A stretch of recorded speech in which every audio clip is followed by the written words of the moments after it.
المرسلين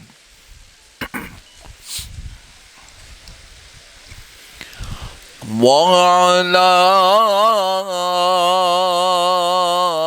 آله وأصحابه أجمعين الأكرمين.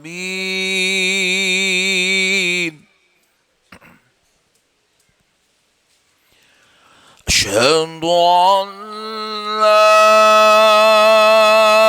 إله إلا الله وحده لا شريك له وأشهد أن سيدنا ونبينا ومولانا محمدا عبده ورسوله. أما بعد فأعوذ بالله من الشيطان الرجيم.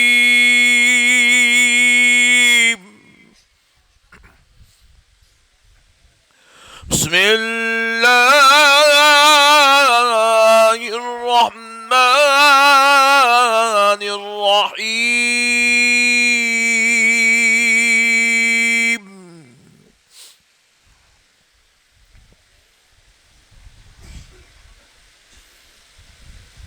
وما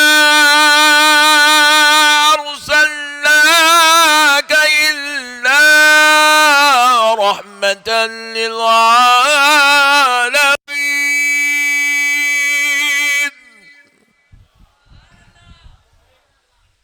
وقال الله تبارك وتعالى في القرآن المجيد: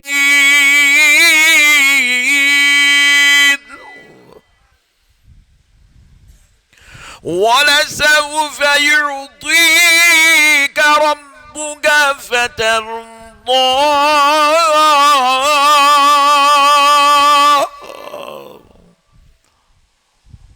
صدق الله العظيم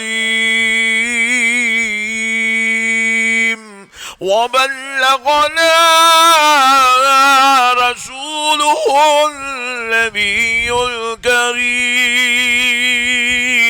ونحن على ذلك لمن الشاهدين والشاكرين والحمد لله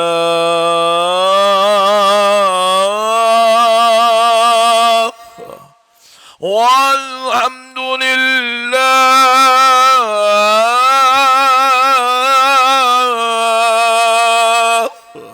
والحمد لله رب العالمين.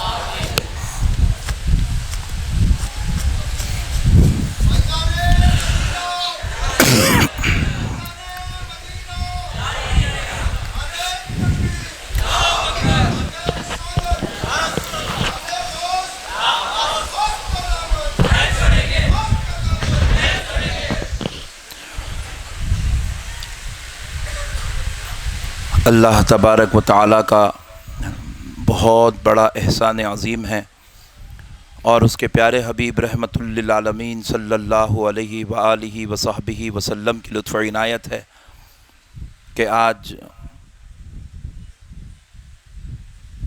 محترم یوسف صاحب کی دعوت پر اور نوجوانان اہل سنت کوزگی و منتظمین جلسہ کی دعوت پر آپ عاشقان رسول محبان اولیاء غلامان غوث اعظم کے درمیان میں حاضر ہونے کی توفیق اور سعادت نصیب ہوئی ہے۔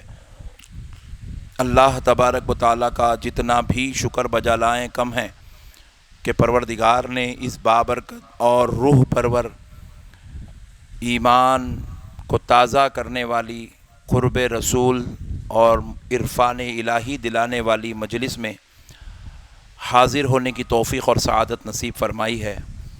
اللہ تعالیٰ کا جتنا بھی شکر بجا لائیں کم ہے کہ پروردگار نے اس بابرکت اور روح پرور مجلس میں بیٹھنے کا موقع عنایت فرمایا۔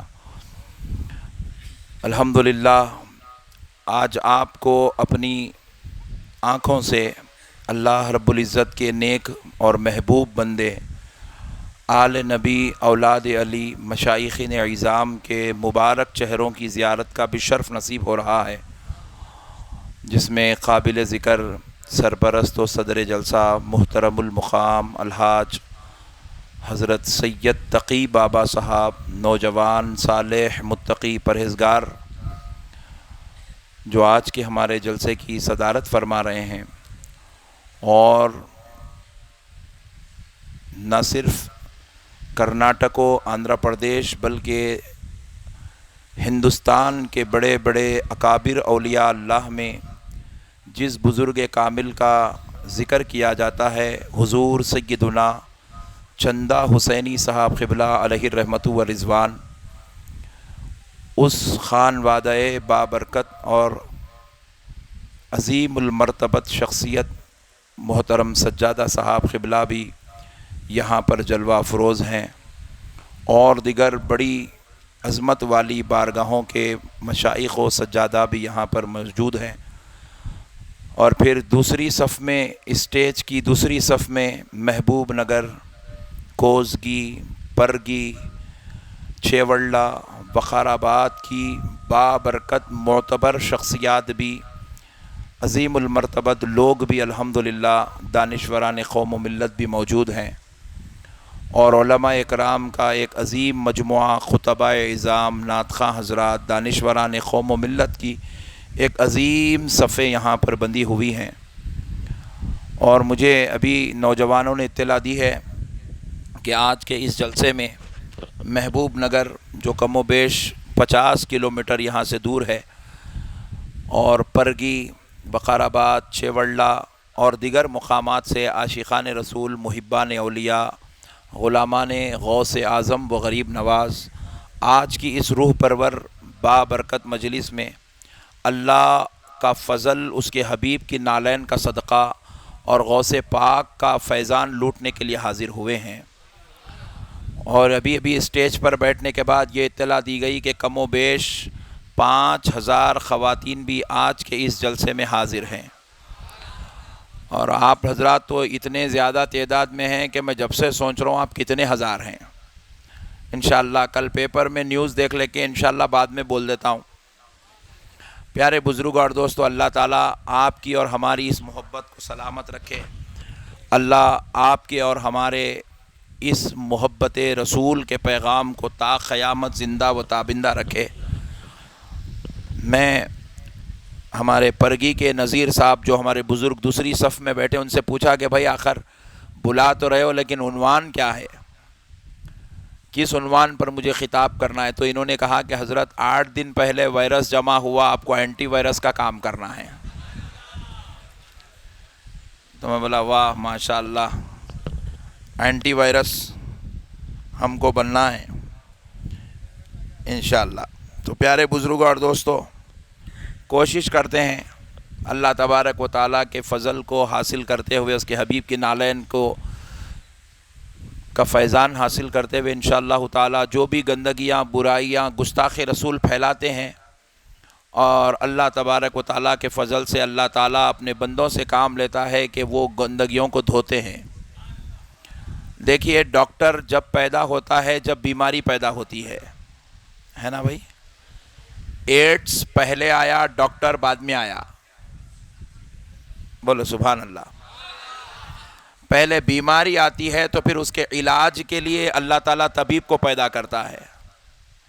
شوگر آتی ہے تو پھر شوگر کا علاج کرنے والا اسپیشلسٹ پیدا ہوتا ہے۔ کینسر آتا ہے تو پھر کینسر کا علاج کرنے والا طبیب پیدا ہوتا ہے۔ یہ اللہ کا قدرتی نظام ہے۔ بجلی آئی ہے تو پھر اس کو بنانے والا بھی آیا ہے کہ نہیں ہے بھائی؟ تو اسی طریقے سے جب دنیا میں بدعقیدے آ گئے ہیں تو پھر اللہ تعالیٰ بدعقیدوں کو دور کرنے کے لیے علماء اہل سنت کو بھی پیدا فرماتا ہے.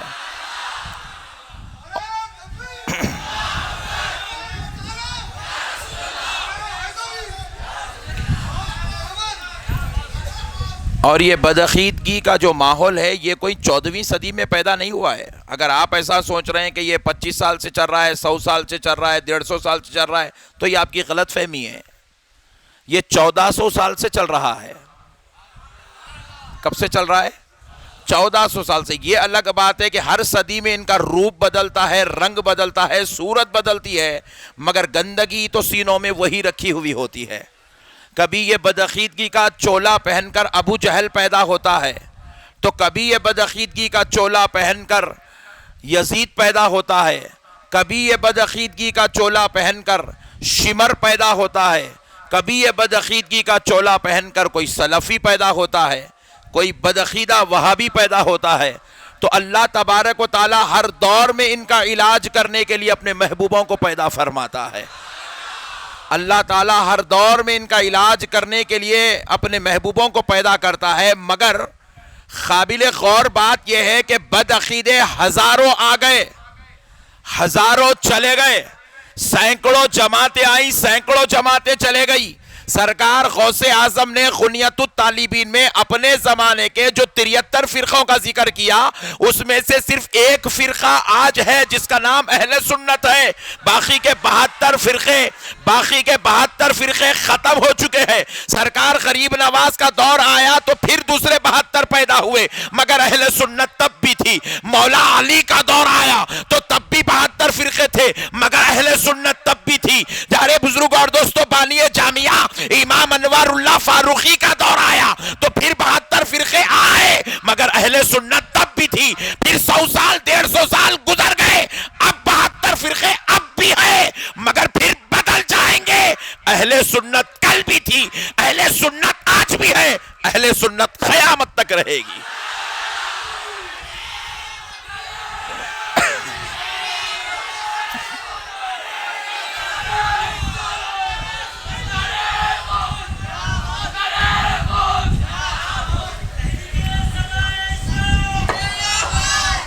اس کو نکال دیجئے، اس کو نکال.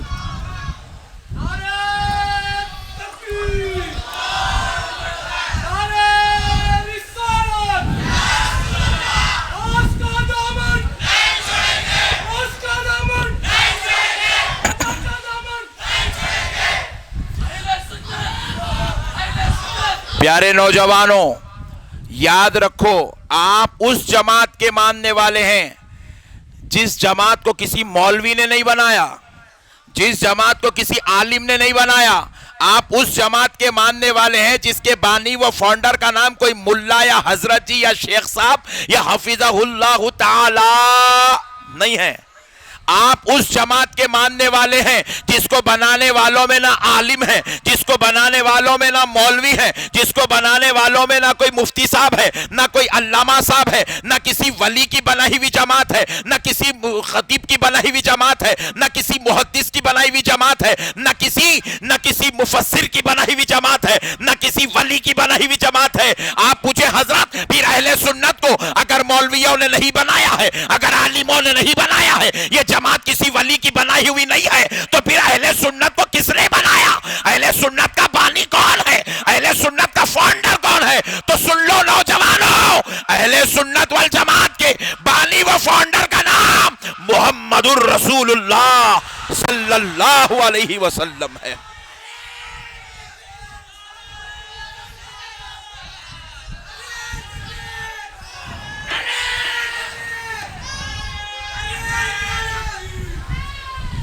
یہ رسول اللہ کی جماعت ہے. کس کی جماعت ہے؟ ذرا بولیں، ذرا زور سے بول دیں.